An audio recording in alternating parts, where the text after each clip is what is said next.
All right. Let's see here. All right, we're live. Hey everyone. Welcome to the third the third official episode of Let's Take Our Shirts and Talk About. Today I titled it about overcoming laziness. So I thought this would be an interesting thing to talk about. Obviously, you guys can ask other questions and stuff, but I was basically thinking about talking about something that has come up quite a bit, which is how to overcome laziness, which a lot of people struggle with. So just out of just to get a quick idea, how many of you right now struggle with laziness? Hey, what's up? Hey, Scuber, C Scuber, X Wunder Finisher, Ultimate Intergalactic Space Cat Emperor, Supreme of Doom. Very nice. Only on my pants, he says. Nipple time. Yes, people are excited about nipple time. Video Google sucks. All right, video starts at 00. I got a surprise for you with the video starts at 00. You'll see it in next week. You'll see it probably like Monday or Tuesday. Let's see. So Matthew Warren says he sometimes struggles with laziness, but he's getting better. Stefan says hello from Germany. I do struggle. Master's degree in laziness. Okay, so what? I guess I'll talk about this just a little bit. Is I used to be really lazy. You guys, some of you guys are crazy. All right, yeah, I used to be really lazy, and it's funny. Like I mean, I think that. There's a lot of things that can cause you to be lazy, and for me, I think one of the biggest things was that I didn't think that life was supposed to be difficult. I thought it was supposed to be easy. I actually have uh, a video that's coming out where I talk about this a little bit, but I've been taking some Muay Thai kickboxing. Yeah, it's pretty cool. But one of the things about kickboxing that was different than a lot of the other martial arts I took is that when you're doing Muay Thai kickboxing, like you got to keep the gloves up, right, the whole time, and you can never put them down, right? I mean, like when's the time that you can put them down? Never, right? And so, I think there's like a mentality that you can have as far as as waiting. Like there's two mentalities. One mentality is that you're waiting for the bell to ring so that you can put your gloves down because you're tired, because your arms are tired, and so you're just waiting for the bell to ring. And the other mentality is you can never fucking put your gloves down. That you can put your gloves down like the bell doesn't fucking ring until you're in the ground, right? And I think that's really like if I had to really give you, the difference in the mentality in being lazy or not being lazy, it's the one versus the other. If you're constantly living your life and you're waiting for the bell to ring so you can rest, you're going to be lazy because you're looking for like what you're looking for and what your expectations are. That's going to define how you act and what you do. And so, if you're looking for that bell to ring, right? If you're looking for that chance to rest or to take a break or for things to be done or finished, right? Then the whole time, like you just want to get through things. You just want to get them done with, right? But if you're thinking that the bell is only going to ring when you're dead, like that there is no rest, that you're never going to get a chance to put your gloves down, then you're going to be in it for the fight, right? You're going to wake up every morning and you're going to know there is no rest, there is no break, it's always a fight. And so that's going to keep that mentality is much more conducive to being a hard worker and not being lazy, if that makes sense. So, let me see here. John, I used to be lazy, has perfect body, wealthy, successful. Well, that's the thing. Is like, I mean, here's. I mean, that's interesting that you say that, Kareem. But the thing is, like that's what's on the other side of it, right? So laziness will get you whatever you're getting in life right now. If you're lazy, right?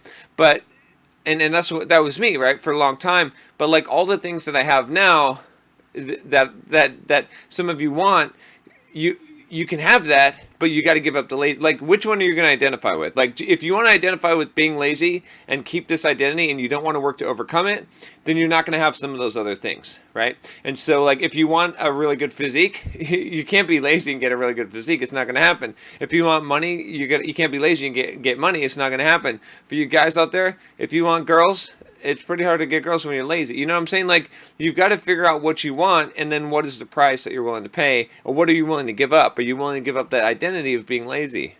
I mean, there's a price to it, but it can be done. Let me see here. My chest looks strange. That's because I tore this pec here, so you can kind of see that. So yeah, it does look strange on one side, but you know, I'll take it. So. All right, so let me see here. I'm going to try to answer some questions. I'm serious. Can I lather your body in whipped cream? No. I'm serious too. All right, let's see.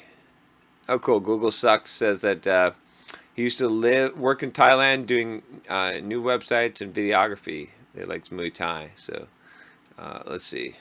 All right, who's got a good question about laziness? That's a bunch of BS. There's a lot. Oh, that's a bunch of BS. There's a lot of lazy people who get what they want. Really?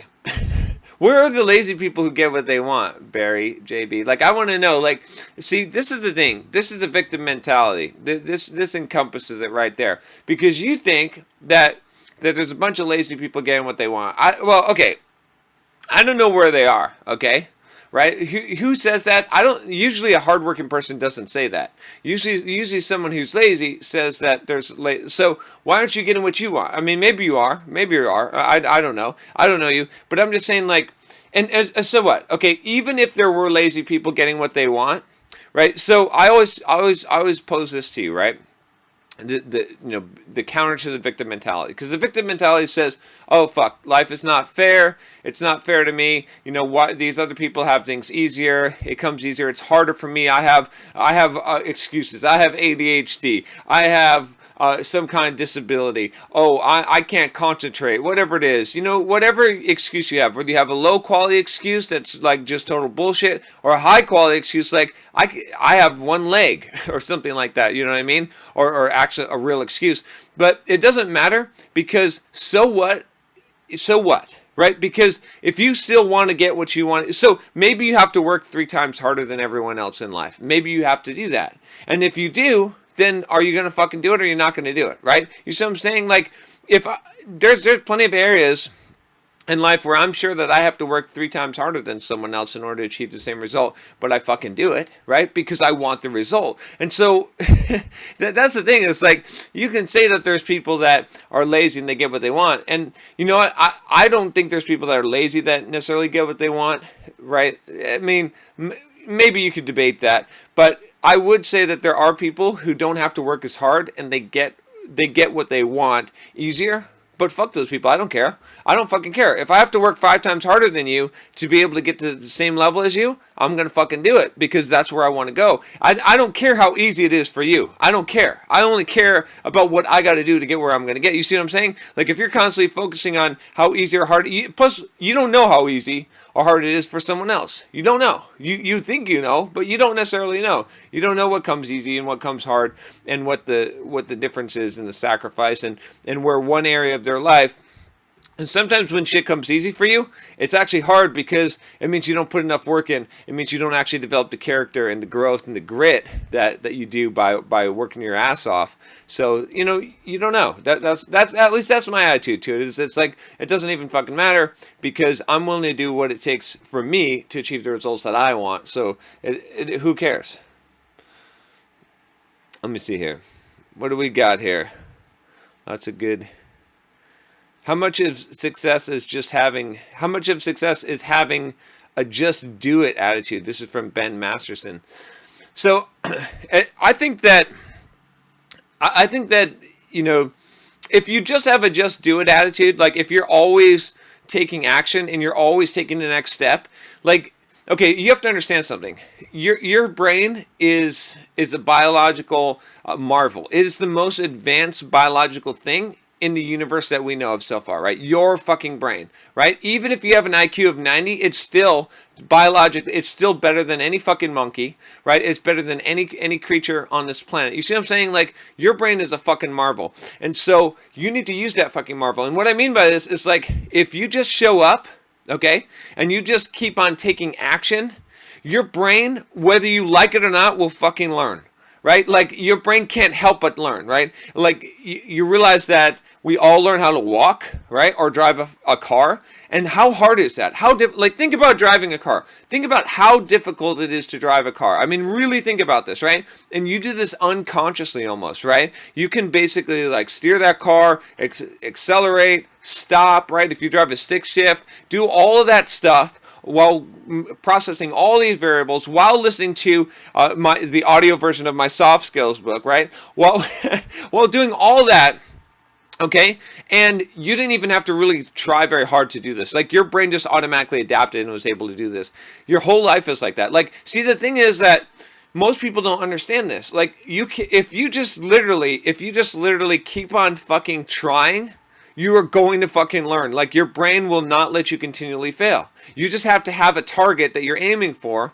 If you have the goal, if you have the target that you're aiming for, okay, that's the one thing that's missing from a lot of people. But if you have that goal and you have some kind of target you're aiming for, it doesn't matter. As long as you take action in that direction, what you think is the best thing to do, you will eventually get there, because your fucking brain is smarter than you are.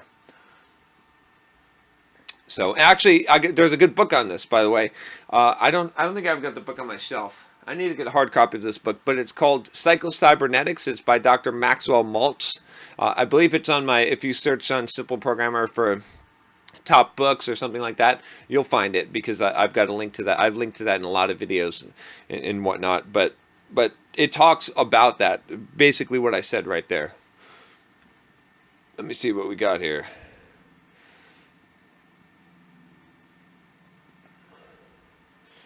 Van Media says, honestly, if you put in the work, you'll see the results. No need to complicate shit and call it law of attraction. I agree, but I think there is such a thing as law of attraction. I mean, there's a lot of that we don't understand about the universe. Hi John, isn't laziness because of lack of attitude and vision? This is from Umesh. I don't know if, like, I don't know if it's necessarily lack of attitude and vision. I think that can contribute to laziness. But like I said, I think it really comes down to just the mindset that you have.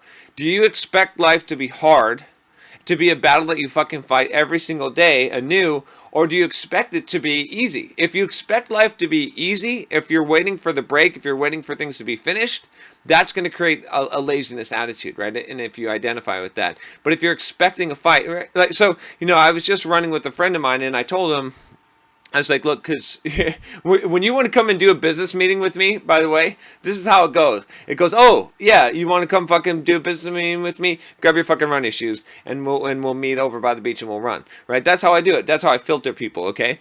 And this buddy of mine, who does fucking run with me, I told him, I was like, look, if we came out here and I told you we're going to run 2 miles, and we ran 10, it'd be really fucking hard. Like, that would make you feel lazy. Like, you'd feel lazy, right? But if you thought we're going to run 20 and we only ran 10, then it would be easy. And so that's the thing. It's like, in your mind, if you're expecting things to be easy, if you're waiting for the break, right, then that's going to produce laziness. But if you expect it to be hard, if you come in with the attitude that you're going to fucking get your ass kicked and it's going to be hard and you're going to fight the battle every single fucking day, then it's going to be hard to be lazy, because that's what you're expecting. That's what you're preparing for, right? You're ready for action. Like, you're not ready to take a break. You don't expect there to be a break. You don't expect there to be any kind of bell that's going to ring that's going to save your ass, right? And if you realize that life is that life is a struggle for fucking survival, then it's going to be hard to be lazy, because being lazy is the same thing as being dead.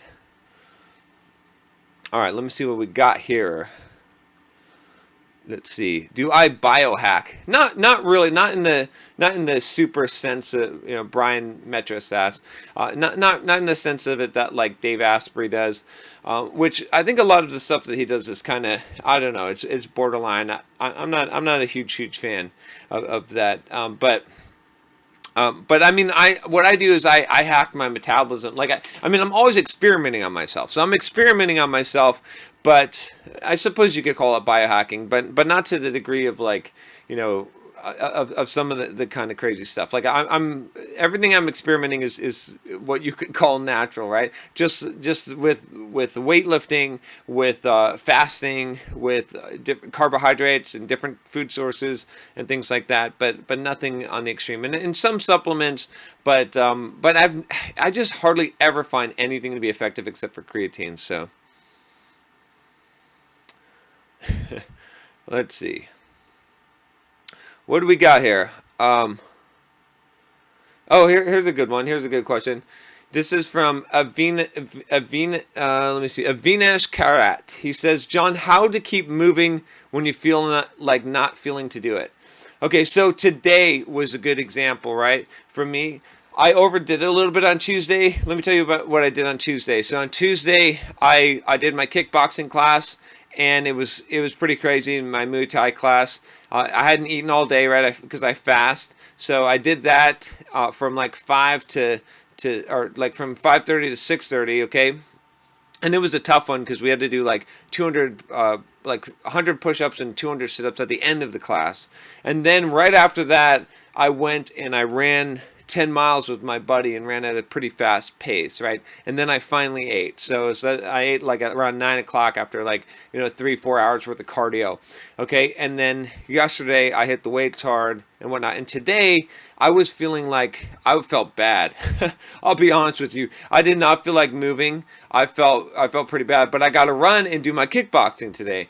So my plan for today was to go for a run. Normally I would do sprints today. But I got out there, I put my watch on, and I had to force myself, right? I had to just say, and this is actually it. So I'll tell you first of all what I did, and then I'll tell you how I did it. So I put my watch on, I'm checking my heart rate when I'm just jogging down to where I do the sprints, and my heart rate, I was running slow, like 12-minute miles, and my heart rate was like in the 160s, and then it went up to 170s. So I was not recovered, not at all. So I just ran my 4 miles. I got it done, and I went to my fucking kickboxing class, and I did the best I could, and I got that done. But the reason I'm telling you that is because that was a shit day for me. This was a day where most people probably would have not done it. Would have just said, you know what? I need a rest. I'm not doing it today. But here's how I did it. Okay, is I just told myself in my head. I said, look, John, look, you don't have to fucking set a record today. All you got to do today is show up. Like, just show up, just do the miles. It doesn't have to be fast, right? You're like, you just get there and just do it. Just force yourself to go and do it. And the same thing when I went to kickboxing class, it was like, just go up and then just take it one step at a time and just do what you got to do each step of the way. So my answer to you really is this, is that basically when you're in the situation, like how do you get your body to move when you don't feel like it, when you're super tired, is you take it one step at a time, right? And I've been there. I mean, my lifting workouts are grueling workouts. They're 2-hour workouts. I mean, 2 hours of solid lifting, full body workouts that I'm doing now. And sometimes I just take it literally one rep at a time. I just tell myself, in this moment right now, all you gotta do is one rep, right? And when you think about it, right? Who can't fucking do one rep, right? Can you do one pull-up? I mean, some of you can't do one pull-up, but, if you're doing pull-ups, can you do one pull-up, right? If you're doing a bench press, can you do one bench, right? Can you do one, and that's all, and you break it down to just one step. If you're running and you don't feel like running anymore, I've run a full marathon before, and a lot of it is just mental at that point, okay? All you tell yourself is, can you take one step right now? Right? Can you take one step right now? Right? And this is also good just for overcoming laziness in general, is can you take one step? Can you write one fucking word? Can you type one fucking sentence? You see what I'm saying? Like, break it down and realize that in any in any given moment, you're never too tired or never too lazy to move your foot, to do one rep, to write one word, right? To do one particular thing. So you got to break it down small. And then sometimes, like you said, like I said, I'm just hanging on, right? I mean, there's days when I'm pushing it and it's good and it's great, but that's not every day. Sometimes when I haven't recovered and I'm in that shit mood, I just got to say, look, I'm not losing ground today. I'm keeping ground, right? It's what I call holding the line, right? So because when you got shit happening, you got to hold the line. Holding the line is so important because the thing is, like, I don't watch much football, but one of the big things that wins football games, my understanding, you guys can correct me if I'm wrong, is holding the yardage, right? So you get the yardage, but if you get pushed back, that's no good, right? So you just want to hold the yardage, and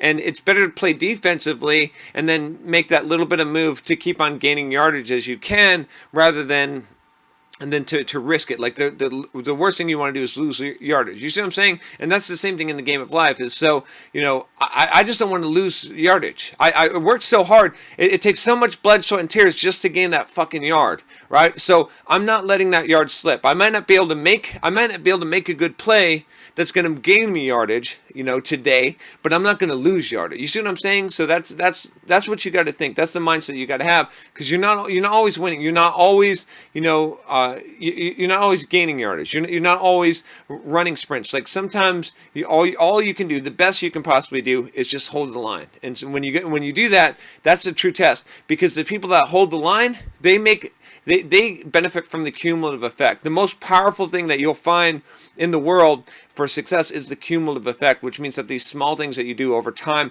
they add up and they end up being a big result. And so the only way to benefit from the cumulative effect is to make sure that you don't slip. Because as long as you don't slip backwards, you will continue to gain ground, and you will continue to see the benefits of it. All right, let me see what we got here.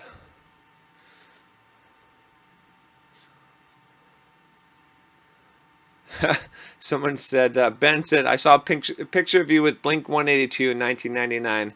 Blew my mind. Yeah. I won't tell the whole story here. You can find I think I've got a story thing on YouTube, but I took Blink 182, the entire band, to the movie theater, snuck them into the movie theater. I'll tell you one funny thing about that story, though. So the thing is, like, I just took a chance. I just went up to Mark from Blink 182. I had the opportunity to speak to him where I was at. I was doing like this modeling thing at the Warped Tour, and I saw him, and I just asked him, because he asked me where a movie theater was, and I said, hey, would you like to go? I'll take you, right? And he said yes. So I mean, like, this is the thing. It's like, just take fucking chances, man. Like, you can, your life is so awesome when you take chances, right? I don't miss an opportunity, and for a lot of you guys, especially you younger guys that are listening, like, just go fucking talk to the girl. Seriously, just like, who can't, like, what have you got to lose? You got nothing to lose, nothing to lose. And I mean, it might be embarrassing, you might feel awkward, but honestly, like, really think about what you have to lose. You have nothing to lose, right? This is why I think that, pursuing freedom is so important. Being able to do whatever you want to do without, like, don't give a fuck what other people think or say. And I know that's easier said than done, but if you practice it, if you really decide in your mind that you're going to be this kind of person, your life will be it's so much better on the other side, man. I'm telling you, it's worth overcoming, right? And it's going to take overcoming laziness to do that, because it's going to take overcoming fear and rejection, right? It's all part of the same thing here. Let me see. What do we got here? I'm looking for some questions. Okay. John, I got an interview with Grant Cardone. How come you don't? I don't know. 2018 is what he said. We gave it a good try, though, didn't we?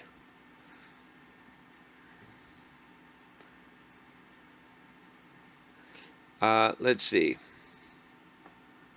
How are you maintaining your programming and your social life? Well, I'm not maintaining my programming. This is my social life. And Scott Lobel wants to know if I still code. No, I don't still code. I really don't. I mean, every once in a while, but really, it's so rare now.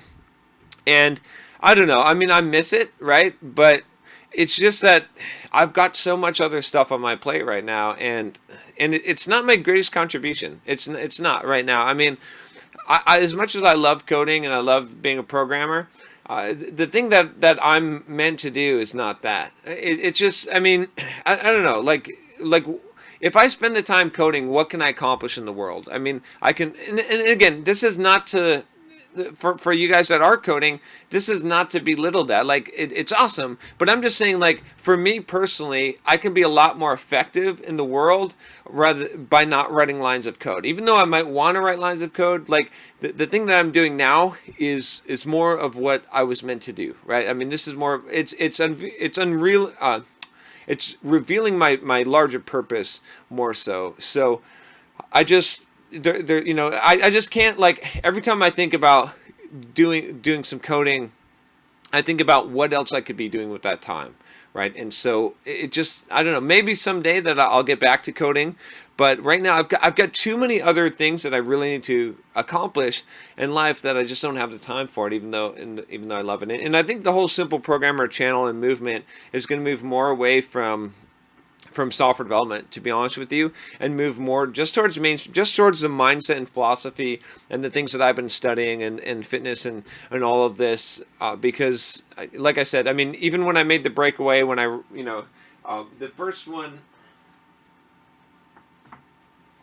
was my book Soft Skills. When I wrote this book, this was sort of me realizing, it was when I stopped doing Pluralsight videos and I started to realize that the soft skills were way more important than the technical skills and way more valuable, and I started moving that direction. I can't see myself going back.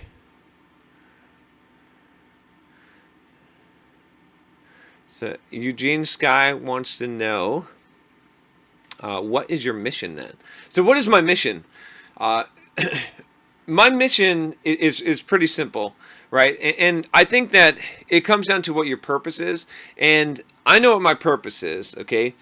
And I can tell you guys how to find your purpose if you're interested. But you reveal more and more of your purpose, right, as time goes on. So for me, my mission right now is pretty simple. What it is that I want to become the best possible version of myself possible. I want to maximize my potential as much as possible, and I want to share and share that with everyone else and show them how to do it. I want you guys to unlock your potential, right? I want you to realize what is capable, right? That's the message that I have for the world, and I want to show you how it's done by fucking doing it. I don't want to be someone that's like preaching and saying, you know, do this, but I want you to see me every single fucking day with the blood, the sweat, the fucking tears, and I want you to see that I want you to say, you know, if this fucker can do it, I can do it too. If this guy, but I want you to see how much work it takes. I want you to see what is required to maximize your potential and the benefits of that, and I want you to see it on a daily basis so you say, wow, this is what it takes. But if I'm willing to do that, if I'm willing to pay this price, I can get those same results. Maybe I'll get better. Hopefully you'll get better results than me, because hopefully you're fucking younger. Although maybe I look younger than you, even though you're older. But hopefully, or even though you're younger. But hopefully you learn some of the stuff that took me longer to learn, right? And so my mission is really to be the kind of, you know, be the man that I want you to become. That's my mission, right? And that mission grows every day. It becomes bigger.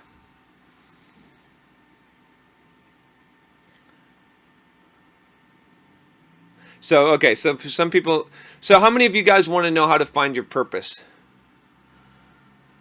Let me know here. Say yeah if you want me to tell you how to find your purpose, because I can tell you exactly how to find your purpose.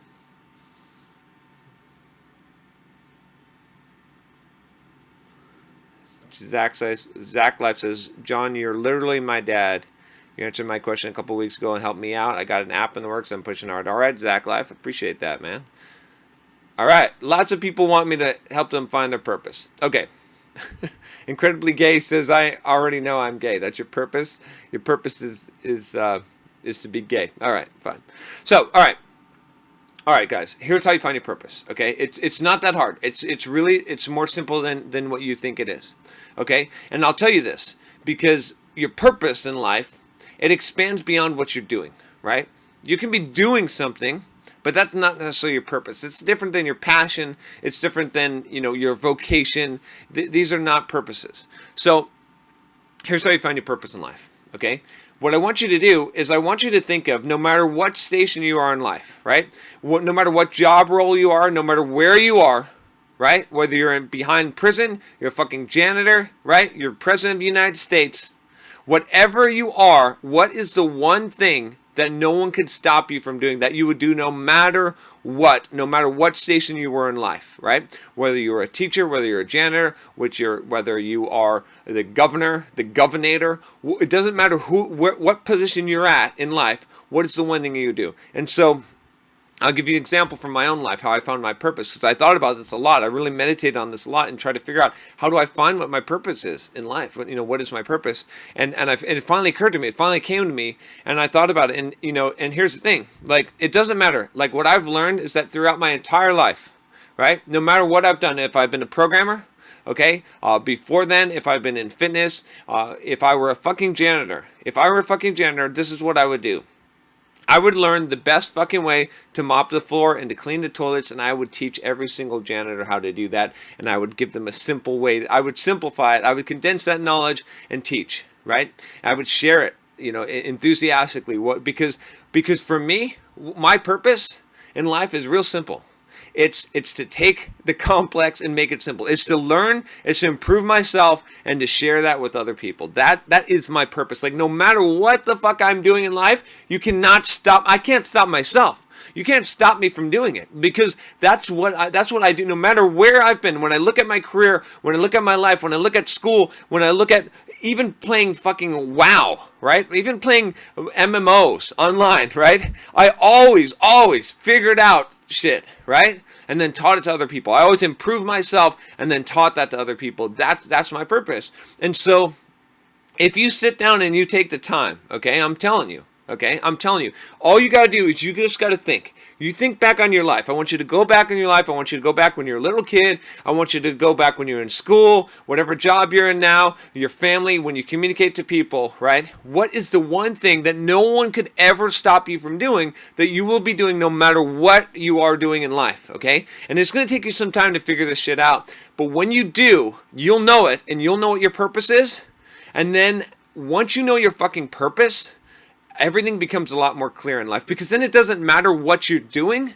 Because you see, and that's the thing, is that's why I say it's not what you do, it's how you do it. If you've heard me say this before, is because once you know what your purpose is in life, then you bring that with you wherever you're at. It doesn't matter if you're mopping the floor, like I said. It doesn't matter if you're working some shitty job and you're maintaining VB6 applications. You bring your purpose to every single thing that you do. It can't be stopped. It doesn't matter really what you're doing at that point. Do you understand what I'm saying? And so if you think you got a shitty life and you think you got a shitty hand that was dealt to you, and you're not in the situation that you'd like to be in, it doesn't actually fucking matter once you know your purpose. And when you know your purpose and you're living your purpose, your situation, your external situation, it will rise. It will rise, because that's where your energy, that's where everything that you're doing is multiplied. It's a synergistic effect when you are working towards your purpose, but you have to know what it is in order to be most effective. So it's worth taking the time. Everyone that's on this call, that's watching this video, it's worth doing what I said,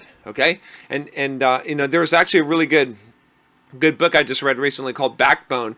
And it's funny, the guy in the book, the author, he said, if you don't know what your purpose is to find your purpose. And I totally agreed with that. That is so true, because until you find your purpose, it's like having a broken fucking compass in life. Like, how are you going to get to where you're going if you have a broken fucking compass, right? But once that clicked for me, and once I knew what my purpose was, like, you guys could see it in my videos. You could see it in everything that I did. Like, you could see the change. You could see the old John versus the new John, and you could see that the new John, he's amped up. He knows what he's fucking doing. He knows that he's attacking things like a fucking bulldog, right? Because he knows where he's going and what he has to do, what his mission is in life. So that's how you find your purpose.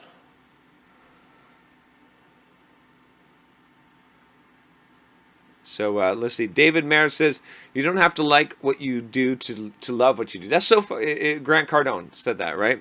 So fucking true. That's why I like that guy so much, is because it's so true. You don't have to like what you do to love what you do. You can take whatever you're doing, if you got your purpose behind what you're doing, and you can fill it with passion that comes from you. Not from passion doesn't come from something that you do, right? It doesn't matter. You could be passionate about different things, and passion will change.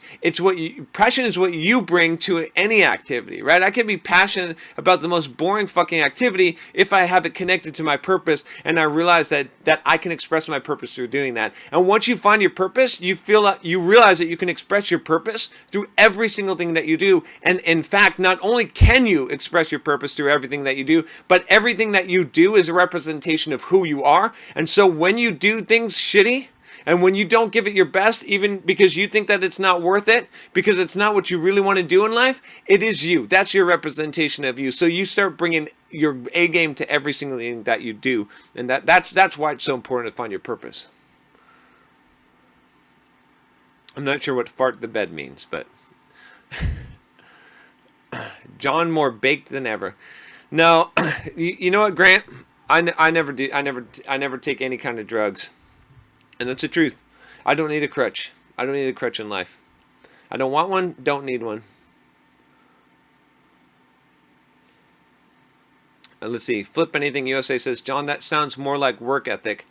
Do a good job, like it or not. Yeah, I totally agree. I mean, that is the core of work ethic, is like you do a good job, like it or not. Like, you know, I mean, you don't have to like it in order to do a good job. The reason why I do a good job on everything because, you know what, if it's not worth doing a good job, if it's not worth giving your all to it, it's not worth fucking doing. Because here's the thing, it's like you can't escape from the law of how you do anything is how you do everything, right? And so if you compromise in one area, you will compromise in another area. You cannot be a man of integrity in one area and not be a man of integrity in another area. You cannot be lazy in one area and be a hard worker in another area. It will spill over. It will collapse. You cannot compartmentalize your life. Too many people try to compartmentalize their life. That's why they say life-work balance. Life-work balance is bullshit. You can't. And you guys that get in trouble, you know, with being in the friend zone and having trouble with women, a lot of it is because you've compartmentalized your life. I'll be honest with you.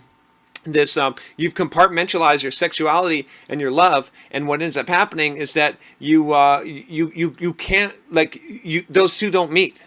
And so you've got these girls that are you know, on the pedestal, that are girlfriend material, and you've got these other girls that you jack off to, and the two don't cross. And so when you come in to actually try and get a girl, you come in as a lame duck because you got no aggression, you got no sexual charge. You're afraid of that. You've got this snuggly cuddly bunny type of attitude, right, on this hand, but then when you're fucking on the internet watching porn and jacking off, you've got this other, and those things are compartmentalized. And so, you know, the more that you compartmentalize your life, the more you run into this kind of problem. You do it with work, you do it with life, you do it with you know, sexuality, right? It's very common for us to do that. You know, it's what some people would call Sunday Christians, but that it's unhealthy, right? It's unhealthy in a lot of areas of your life, and you can recognize it when you're doing it, because it means that you're an incomplete person, right? It means that you behave and act differently depending on the context, right? And instead of being free and being yourself all the time. Let me see what we got here. These Incredibly Gay says, are these live streams a weekly thing now? They are for now. I don't know. We'll see. I'm not committing to anything because I don't know if I'm going to keep it up, but I'm having fun. Let me see here. What do we got here? All right. So someone wants to know. Nathaniel Green says, so you don't FAP, John? That's correct. I'll be 100% honest with you. I do not one bit at all, and I'll tell you why. Like I said, I mean, this is something that's new to me for maybe about 2 years, maybe about two or so years. I've got a video. Check for my video on porn and masturbation. You can see kind of the why. Just search on my channel for that. And you know, the reason why is because I feel like it's a fucking crutch, and I feel like there's no moral or ethical thing here, right? So with me, I'm never gonna preach to you. I'm never gonna preach to you on a moral or ethical point, because there's no fucking point of doing that. You know why? Because it doesn't matter, because different people have different interpretations of that, and you know what, we all act in our best self-interest anyway. If we're acting from a moral or ethical point, a lot of people are just doing it out of self-preservation because they don't want to fucking burn in hell, right? I mean, that's what a lot of it comes down to. It comes down to fear.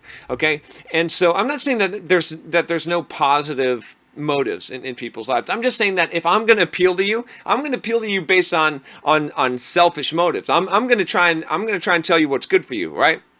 What's going to get you out of what you want out of life.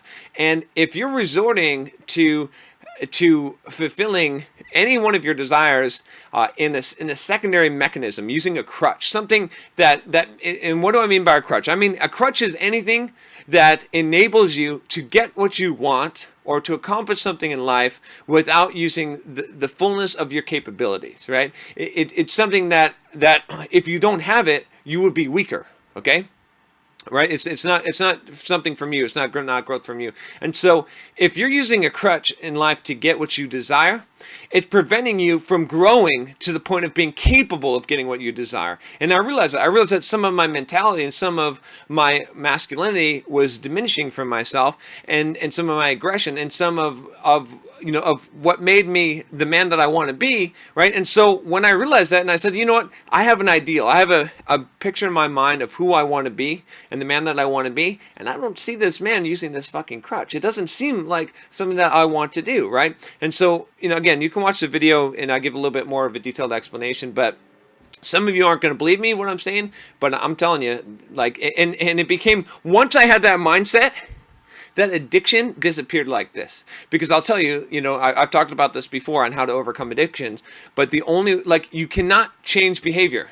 Changing behavior is not possible. If you change behavior, it's like pulling a rubber band, right? You try to stop doing something, right? This is how most people try to overcome addictions. Stop.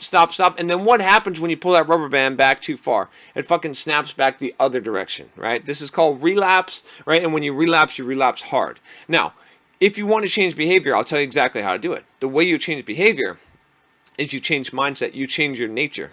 Okay? And when your nature changes, when how you see yourself changes, right? When your vision of yourself changes and who you are changes, right? And which involves accepting who you are at this present moment. It's okay who you are right now, right? When you're an acorn and you're not the oak tree, that's fine. There's nothing wrong with that, but there's something wrong with not becoming the oak tree that you're meant to be. So you accept yourself as you are. You accept your behaviors. You don't try and change them. What you do is you change your nature. If you change your nature, if you change the vision that you have for yourself, okay? And a lot of that comes from the input that comes into you, right? If you change that, then the behavior will automatically change, right? Someone who thinks of themselves as a tree-hugging hippie is going to behave a lot different than someone who thinks of themselves as, let's say, a lazy, fat ass. Who you know what I mean? Like you see what I'm saying? Like that vision that you have of yourself, that mentality, that is going to determine your behavior better than anything else. So I don't try to change behaviors. I try to change mentality, because once you change that and once you change your nature, right, then the behaviors change automatically. All right. Let's see.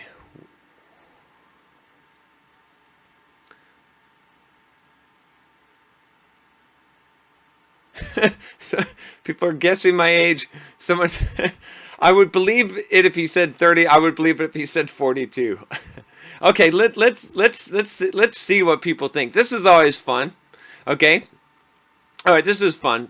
I will tell you guys my age, but let's take a guess. This is always fun since we can do this live and interactive. Take a guess. Some of you, already know my age. All right, some of you already know because I've said it before.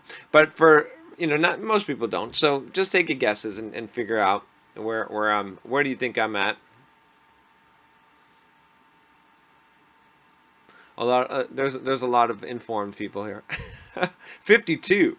Yeah, I look good for 52. That's pretty good. Okay, so I think most people, most of you guys know. Yeah, 37. So, yeah. That's funny. But you know what? I'll tell you something about age, because we just did. Yeah, I did the video on age, so you guys should know. But I'll tell you something. I'm younger now than I was when I was 25. I am, and I'll tell you why. Because it's the attitude, right? Like I can lift more, I can run more. Well, I couldn't lift more because at one point before I tore my pec, but overall I can do more physically, right?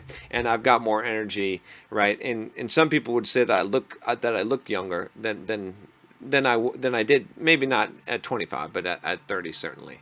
So because and some of that has to do with the fasting too. I honestly believe that, but. All right. So, what do we got? Anyone got a question here? Let me see.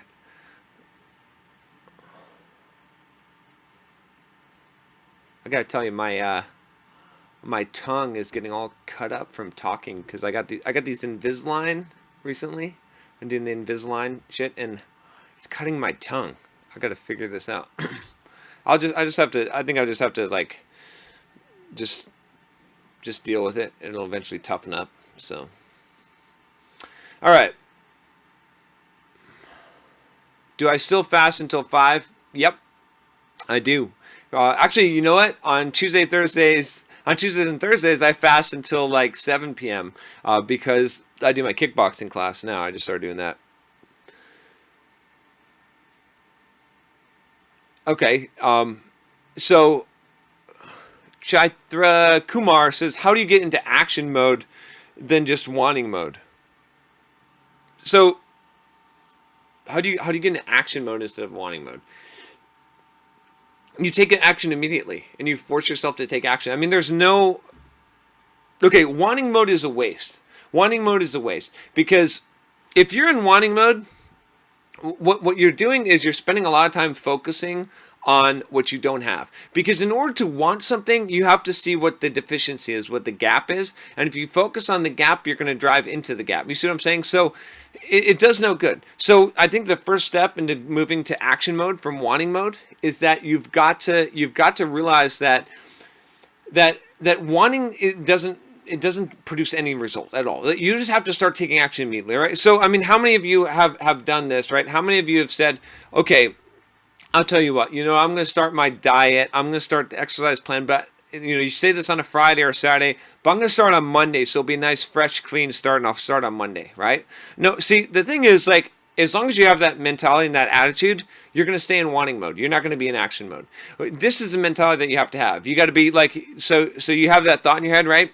You're at McDonald's, you're eating that Big Mac, right? And mid-bite, you're like, fuck. On Monday, I'm going to start my... No, you know what? I'm going to fucking start right now. And you take the bite of the Big Mac and you fucking spit it out. That's action mode. So that's the price you have to be willing to pay. Are you willing to pay that price? If you're not willing to pay that price, if you're like, I can never see myself taking a bite of a Big Mac and spitting it out, okay, then you're not in fucking action mode. And you're not going to be in fucking action mode because that's the price. That's what it costs. Right? Because if you're not willing to pay that price in that moment, then you're not going to be able to willing to pay that price on Monday, and you're not going to. Maybe you'll pay it on Monday, but then you're not going to do it on Tuesday, and you're not going to do it on Wednesday, and as soon as it gets hard again, you're not going to fucking do it. So, if you want to test yourself to see if you're in wanting mode or action mode, it's real simple. Will you take an action right now? If you won't take an action right fucking now, then no, then that you see what I'm saying? Like until you can get yourself. Push yourself close enough to the edge, right? That you can look over and you can say, yeah, I'm going to fucking jump now, right? And until you can do that, you're not, it doesn't matter. It doesn't matter, right? So that's what you have to do is you have to say like, whatever it is that you're in wanting mode and you want to be in action mode, right as soon as this webinar, right? In fact, right now, you should be taking a fucking note, putting something on your calendar that says, I'm doing this, or sending an email, right? Or whatever it is, right? And as soon as this live stream is over, you should start doing it. You should take the first step. Even if it's a small step, if you're not willing to take the first step, whatever it is that you want after this live stream, or actually to take it even right now, like at least taking a note, then you're not fucking doing it. It's not going to matter. You're not in action mode. You're not willing to pay the price. Anything you want, there's this really good quote. It goes, it's by an unknown, I don't know the author, but it says that take what you want, but pay for it, says God. I love it. That it's true. That's life. All right, what do we got here?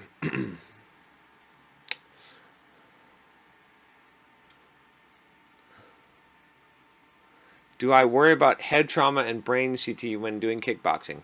Nope, I don't worry about that shit. I'm worried about. My plan is to be really good. Is to not have to worry about that. I mean, there's a lot of stuff I don't worry about in life. Life is too short. I'm going to live my life to the fullest. I'd rather live my life to the fullest and be a shorter life than to live it not to the fullest and be a long, fucking, boring ass life full of regrets. Let me see here. What do we got here? If not programming, how are you making money? Well, JB, I'm independently wealthy. I invested in real estate since I was 19. I made a lot of money doing Pluralsight videos. I invested all that money. I've been investing in real estate. I've got a few $1 million worth of real estate that's paid off, and I get rent from that every month. But also I run Simple Programmer, and through Simple Programmer, I make money doing YouTube videos, but selling products, right? For those of you that are interested, go to simpleprogrammer.com and check out the products page, and you can see all the products that I have there. That's what I sell. Okay, and that's how I make money with Simple Programmer mostly. I also do coaching. I have a pretty high coaching rate. I don't do too much of that because I don't like to trade time for money. I rather build long-term things.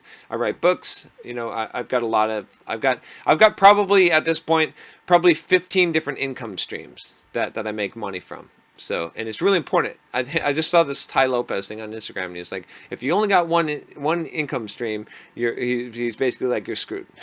And it's totally true. You at least I'll tell you this: you might not be screwed if you have one income stream, but you're a slave. So someone owns your ass. If you have one income stream, you are owned. You are owned. It's fine. I'm not trying to come down on you, but I'm just telling you, if you have one income stream, you are owned. You are not your own property. Someone fucking owns you.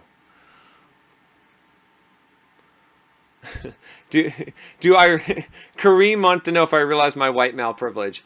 Sure, buddy. Sure. There's no such thing as fucking white male privilege. There's only do or do not. So, and there's bullshitters. There's victim mentality, and there's not victim mentality. And you know what? If you got some kind of privilege, you better fucking use it. Because let me tell you something about life. If you got a privilege, if you got an advantage, you better fucking use it. And you better use it as much as you can. You know why? Because ain't nobody going to give you any kind of fucking breaks in life, right? You take every advantage that you can. I seriously, whatever advantage it is that you can, you fucking take it. Because no one's going to have mercy on you. The worst thing that you could possibly have in life, the most vile of human emotions, you want to know what it is? It's fucking pity. It's pity. I never want pity from anyone. I never want pity from you. I never want pity from anyone. And if you want pity from someone, that's fucking pathetic. So if you got an advantage, you take the fucking advantage. And don't feel bad about it. Don't feel fucking bad about it. If you can take an advantage that you can, all more power to you, my friend, because you're gonna have enough disadvantages in life, whoever you are, that you better take every single advantage that you can, because there's no one on your fucking side besides you at the end of the day. So you should remember that.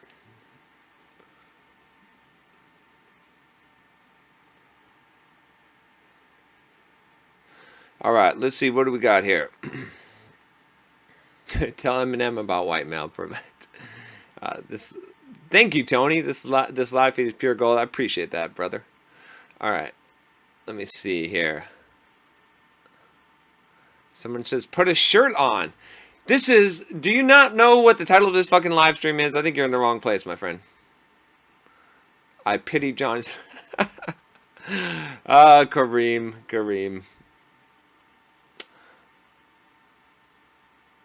Let me see here.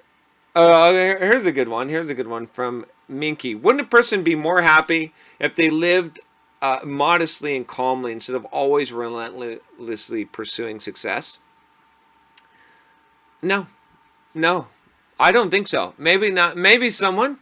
I honestly think so. I don't think so. If you're not, one of my favorite people, Tony Robbins, he says, if you're not growing, you're dying. Think about that. If you're not growing, you're dying. If you live modestly and calmly, you're probably not growing very. So here, how do you grow? Right? How do you grow? What do you guys think? How do you grow?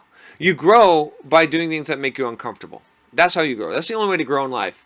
You don't grow by doing something that makes you comfortable. You don't grow. You don't make any progress. Okay. If some of you are musicians, right? If you play the same tune that you know how to play already, right, at the same speed, right? Do you grow as a musician? I'm not a musician, but I've played some music before, and I know you got to try new challenging things, right? If you're in the weight room and you're just doing the same weight that you've always done, do you fucking grow, right? If you're a runner, if you just run at the same pace that you always run or the same distance, do you grow? No. So in life, if you're just happy living modestly and calmly, okay, you're not going to grow, so you're going to fucking die. Like and I can tell you from experience, like this isn't just a theoretical question, because that's what I thought, like, before I retired, I thought, oh well, someday I'm just going to play video games all day and live on the beach. And I tried that for 2 months, and that was horrible. I mean, it wasn't horrible, but it was like, what's the fucking point, right? Life is so much better. Okay, now my life now, it's more of a roller coaster. It's got ups and downs, but that is life, baby. That's adventure. That's what life is. I mean, life with just a constant duh until you're dead, that's fucking bullshit. I'd rather live relentlessly pursuing success. Like, I'm never going to stop. I'm always going to be pushing myself, because what are we here for, right? We want to talk about our universal purpose as human beings. It's to maximize our fucking potential. What else are we here for, right? Well, what are you here for if not to make yourself as best as you can, and to use that power to help others become the best that they can, and to improve their situation? What are we here for if not for that? I want to know, because otherwise we're just fucking ants on a spinning ball in the billiards table of the universe. It doesn't make any sense. But when you connect it to that purpose, then it makes a whole lot of sense to me. Then I know, So I'm gonna fucking fight until I die. There's no question about it, because to not do that is to die. So that's what I got to say about that. All right, what do we got here?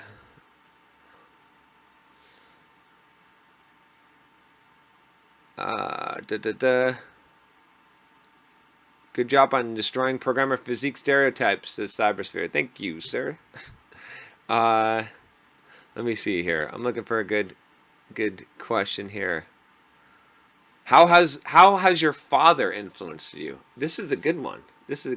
I'm not on very good terms with my father now. But here's something but I'll be honest with you. My father taught me work ethic. That was one of the really biggest things. Like, my father is a guy that I think that is never pleased, right? There's always something wrong, and that's hard as a kid, I think. But he taught me a couple things. He taught me integrity. He is a man of integrity. I will say that, even though we're not necessarily on speaking terms right now. He's a man of integrity. He taught me, like, I remember back, I'll tell you a story. So when I was a kid, he was working as a contractor, doing contract administration for the government, and he and somehow the subject came up about bribes, and I said everyone's got their price, right? And he said, no, not everyone's got their price. And I said, if someone gave you $1 million, you would, I mean, there's a price. Like, if someone gave you $1 million, you would do, like, you would take that bribe. Like, who wouldn't? I would take that bribe, right? And he got so pissed. He got so pissed at me, and I didn't believe him. But I didn't realize how much that meant. And so, like, looking back on it, like, later as an adult, it occurred to me that that's what integrity was, and how important that was, and that like he was telling the truth, that there was honestly no price that could make him do something, like to take money, to trade his integrity for money, because integrity is so important. It's all that you have, right, at the end of the day. Like, that's such an important concept. So he taught me that concept, and work ethic is another major one. It's like, as a kid, I was pretty lazy. And my dad was a hard worker, and like every time we'd do something, from working in the yard to whatever it was, he was always fucking working. He was always working hard, right, pushing it to the max. And so I learned that work ethic. I learned to not be lazy, right. A lot of that from my dad. So He's a good guy, and I appreciate what he did for me as a kid. Sometimes some of that difficulty of having someone who isn't pleased easily with what you do is it can be really beneficial to you. He also taught me discipline for sure, right? So, all right.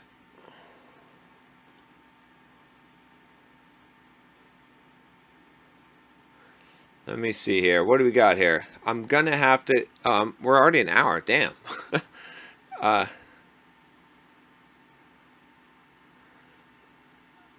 here's a good question. A couple more questions, and I got to get going here. But Beast says, in your Draw Your Life, you said you fell down the stairs and cracked your head. I can never forgive my parents for letting that happen. Did you forgive them for that, simple programmer? Of course I did. You know what I mean? I'll tell you this. I find this bizarre, and it's not like I was always like this, but I'll tell you the honest truth, and this is the honest truth from me. Okay, there's not a single person in this world that I have a grudge against. There's not a single person in this world that I have an ounce of bitter grudge against. Plenty of people have done me wrong in my life. Plenty of people will do me wrong in my life. But I honestly, I got nothing but love for every single person. I got honestly, like, it doesn't mean that you're never gonna piss me off. It doesn't mean that I'm not gonna punch some bitch in the face who who gets in my face. You know what I'm saying? Like, it doesn't mean that I'm not gonna be tough and defend myself when I need to. But I'm just saying that once it's done, it's done. Like, I have no grudge against anyone. So I don't understand.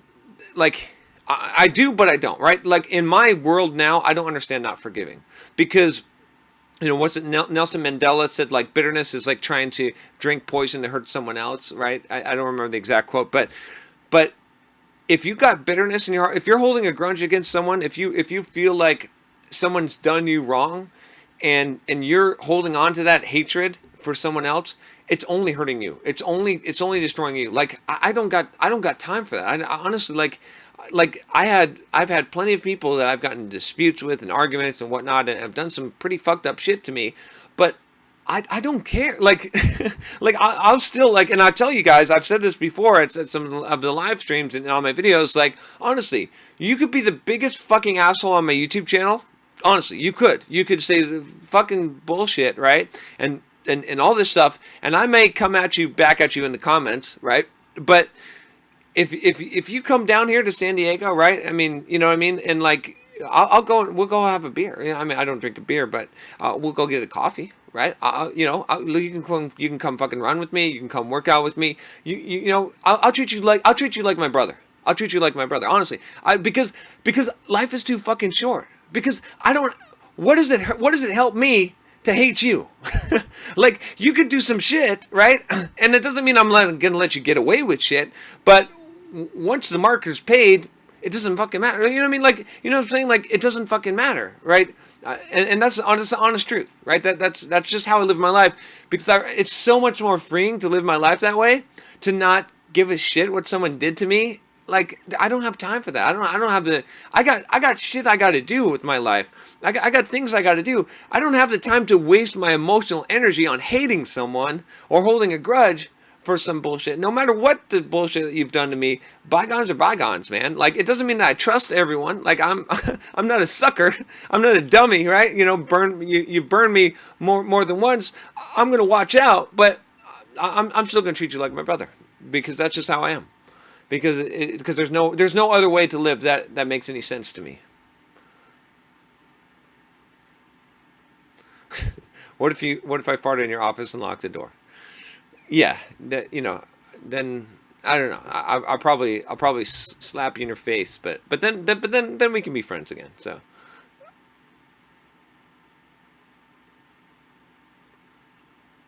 all right, what do we got here? All right, I think. Oh, someone gave the real quote. What did he said?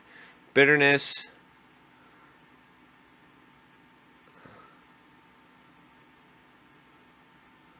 Let me see. Let's look for a good. So, if people are asking hypothetical questions, like, what if someone killed one of your loved ones? You know what? I I don't think it changes anything. I can't say because I haven't been in that situation, but I don't think it changes anything. Like what is the point? What is the point? I still like I don't see that there will be ever be a point that hating someone else is going to help you in your life. Like it's only going to hurt you. Like I don't like doesn't matter what you know. You can come up with all kind of hypothetical situations, but you know a principle is a principle.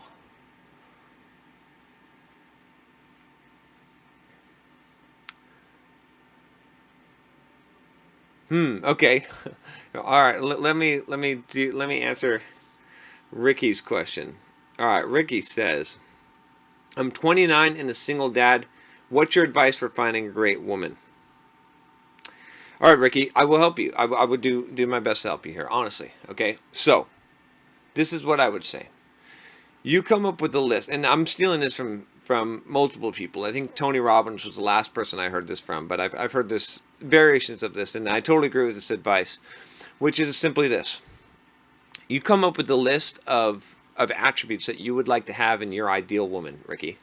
All right, like what is it? How do you want her to be? What do you want her to look like? What do you want her to all these kind of attributes that you would like to have, and then you ask yourself the question of what kind of man would that list of attributes of that woman be attracted to most, and then you become that person, right?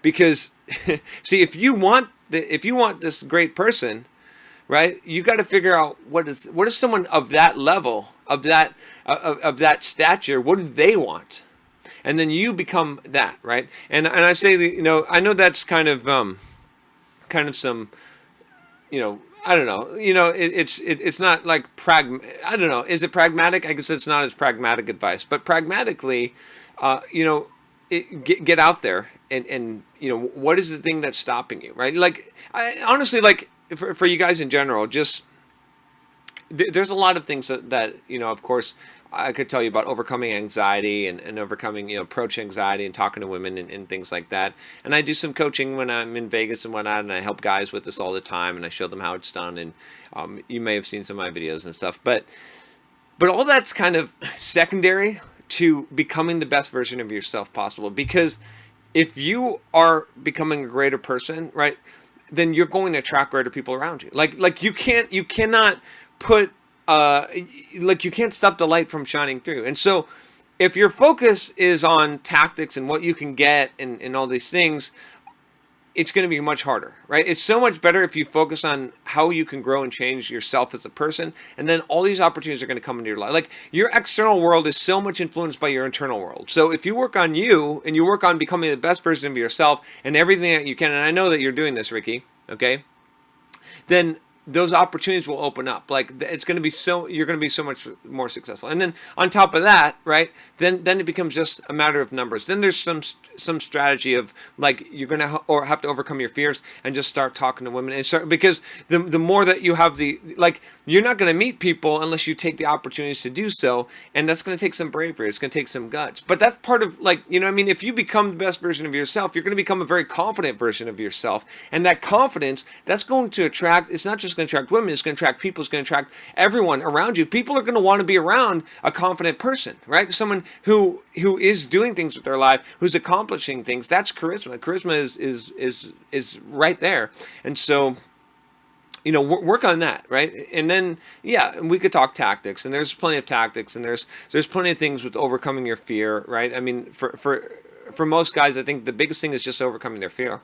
It's just like I talked about earlier in this live stream, where I said, what are you afraid of? Like, what is your fear that really, like, of rejection? Like, why would you not just talk to any single girl that you want to, right? Why? Well, why not? Like, I mean, if you logically think about this, there's no answer. There's no reason. So it's hard. It's easier said than done, I guarantee you. But again, like I said with the fucking Big Mac, where you just spit the Big Mac out of your mouth, it's the same thing. Like, you got to say, like, here's something about overcoming fear. I'll tell you this. There's no point in your life where a fear just disappears. It doesn't happen. Fears only get worse, right? Fears are like fucking cavities. Cavities do not go away, okay? If you have a cavity, okay, it's not going away. Like, you can ignore it. You can hope that you can say, well, someday I'll chew once my cavity goes away. It's not going to happen, okay? And fear is like that. The only way to fight fear, the only way to make fear go away, is to confront fear. And so if you've got the Big Mac in your mouth now, like I said, and you can't spit it out now, if you're like, no, this is not the right opportunity, or no, I'm too afraid right now, I just don't, I feel kind of nervous and stuff. If you can't just say, now I'm going to fucking, now, I'm doing it now, right? Then it's never, right? Because it has to be that's what it takes. The moment you make up your mind and you say, no, I'm doing it. Like, I don't care what the consequences are. I'm fucking doing it now. Like, and you're afraid and you feel the fear, but that's what courage is. Courage is not, it's not the absence of fear. It's action in spite of fear, right? It's going for it anyway. And so I'll tell you, like, if you've got that fear, the only way you're going to overcome it is to just fucking do it. Just fucking do it, right? There's no other thing I can tell you besides just fucking do it. No, nothing is going to make it go away. Nothing's going to lessen it. The only thing that makes the cavity go away is to get a fucking filling. You got to go to the dentist. And so if you think that there's some other way, if you think you're going to listen to some book or read something or some other way that's going to condition you to make that fear go away, you're dead fucking wrong. And I know, because I faced a lot of fears in my life, and I used to be a fucking scared ass pussy. I used to be afraid of a lot of shit, but I overcame every single fear that I have in my life. I can tell you, I can stand here today and tell you that there is not a fear that has power over me anymore in my life. And I was afraid of the fucking dark. Okay? I'm not kidding you. I was afraid of the Dumbo ride at Disney World. Okay? That's the little elephants that go around in a circle. I was afraid of everything. And now I live a fearless life. It doesn't mean that I don't have fear. It's just that I do never, ever, ever let fear stop me. I always, as soon as I see it, I conquer it immediately, because I know how to beat fear now. And I know that I'm not supposed to take action, that I don't need to feel the lack of fear in order for me to take action. I know that when I feel the fear, that's probably the best indicator that I have. That's like my fucking compass. If there's fear, that's the place I need to go. All right. I'll do one more question, and then I'm definitely gonna call it a night. I told you my tongue is just getting cut up by this stupid thing.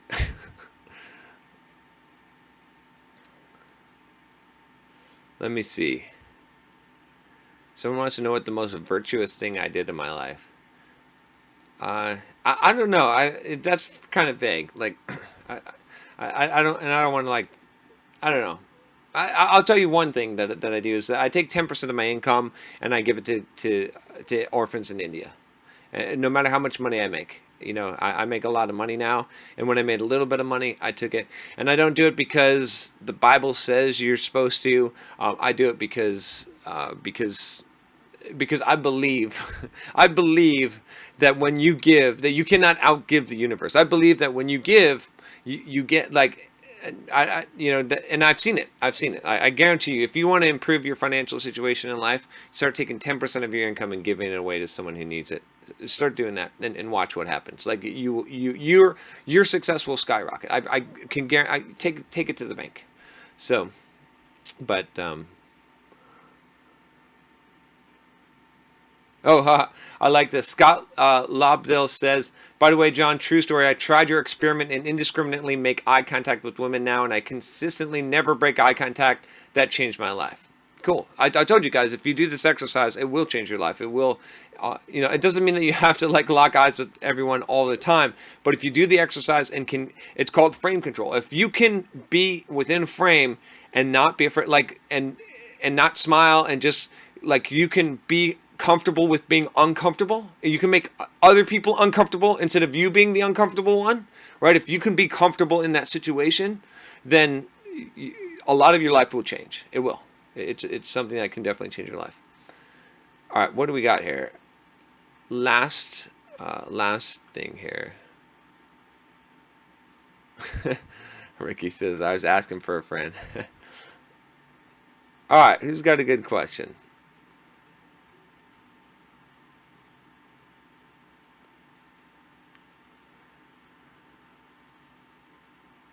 I don't think I'm going to ask more. I don't think I answer more women questions today.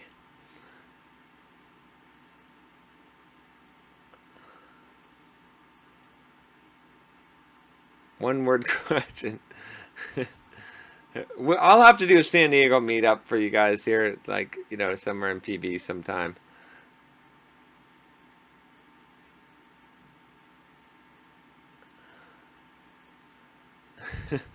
All right. Let's see. We're getting a lot of good questions now. Now I got to figure out which one. All right.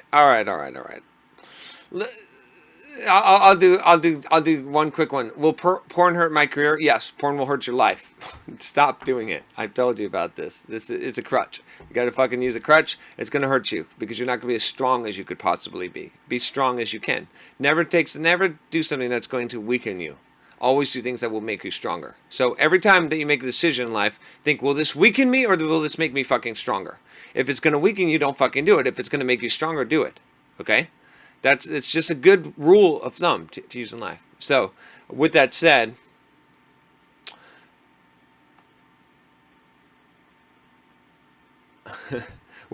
I am going to answer. This is going to be the final question, which is going to be. Tarek says, "Should I pay someone to do my laundry?" Absolutely, my friend. And here's what I'm going to say about this question. Okay, so how do you masturbate without porn? Well, you don't. You don't. That's how. You don't. So, okay. So, should you have someone do your laundry? Yes. Here's the thing, okay?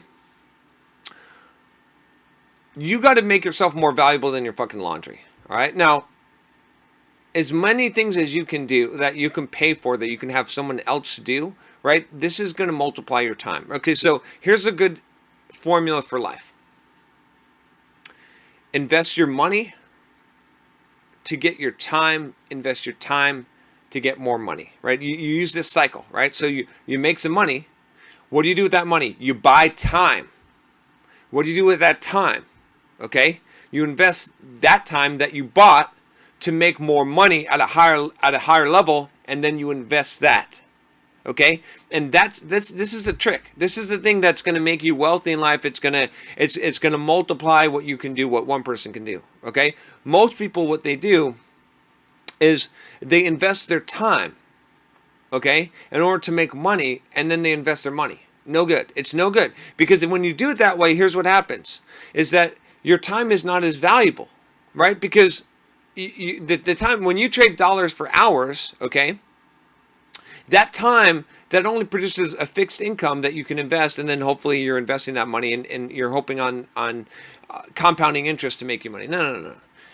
What you want to do is you want to make enough money to buy back your time, okay? Because once you have your time, that time is going to be really useful to you because you can use that time to make more money. You can compound the time. You see what I'm saying? Because what you're going to do is you're going to trade invaluable time. So let me give you an example, okay? And this comes down to laundry. When you do your laundry, when you spend your time doing your laundry, how much money do you make from that? What's the maximum amount of money that you're going to make from doing your laundry? Are you ever going to make any kind of money doing your laundry? No. All you're going to do is you're going to save yourself money. So you're going to save yourself, what does it cost? Maybe if you like $10 an hour to pay someone to do your laundry. So maybe you're going to save yourself $10 an hour. That's the max. It's capped. Now, if you pay someone, if you take your time as a programmer, okay, or whatever career that you've got, hopefully that's making $10, more than $10 an hour. It could even be making $10 an hour, honestly. But let's say it's making more than $10 an hour, and then you pay someone $10 an hour. Heck, I mean, it's probably cheaper than that to get your laundry done, honestly, right? It's fluff and folds, okay? I don't know how much per pound, okay? But if you pay someone to do your laundry, and then you get that time back, right? And you invest that time into maybe like building a business, right? Or even at your job, even doing some freelancing work, or in your own education or personal development, right? If you take that time and you invest that, or even fucking sleeping, right? Even take an extra hour sleeping, because that extra rest will, like, do you see what I'm saying? Like, that investment of time is so much more valuable, especially if you can invest that time into something that's going to compound, right? So if it's creating a business, right, writing blog posts, making a YouTube video, right, making a product, okay, doing a side project, right? Reading, enriching yourself, personal development, that's going to pay you for a long time. So as many hours that you can take, okay, and buy back so that you can put them into long-term investments, that's what you want to do. And then what happens once you do that, okay, that's how you start making, that's how you make a money machine. That's how you make a business. That's how you start generating, passive income, right? So I took a lot of my time, right? I paid for a lot of people to mow my lawn and do a bunch of shit for me. And I took that time, and guess where I invested that time? I invested that time in investing in real estate and developing myself personally, right? And building my business.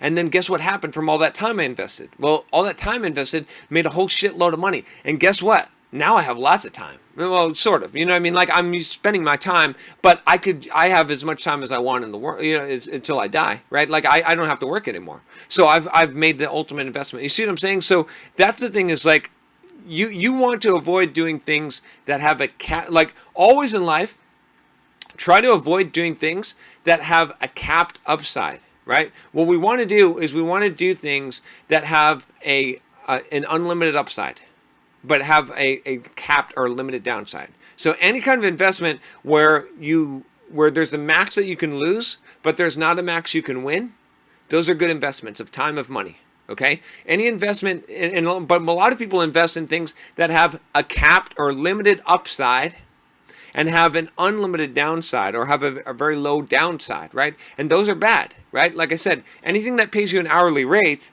that has a limit. Like, there's no way that you're making more money than what that hourly rate is. It's capped, it's fixed. You understand what I'm saying? So you want to trade as much as possible. You want to buy, essentially what I'm saying is that you want to buy as many lottery tickets as possible. If you think of it this way, right? Right? I think MJ DeMarco calls it gumballs, like golden gumballs in his gumball machine, right? But it's the same concept, right? We both came up with the same concept independently, because it's such a powerful principle in life. But you want to do things with unbounded upsides. The more things you do in life with unbounded upsides, each one of those is like a lottery ticket, and eventually one of those is going to fucking hit, and multiple ones of those will hit eventually. But how are you going to do that, right? So you have to trade the things that have bounded upsides, right, for the things that have unbounded upsides. All right.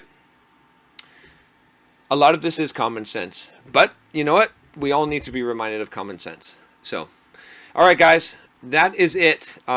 If you like this, I'm gonna try and do it. I'm gonna try and make this a weekly thing every Thursday. If you got an idea for a topic that we could talk about, I mean, obviously we're just doing mostly Q&As, but let me know.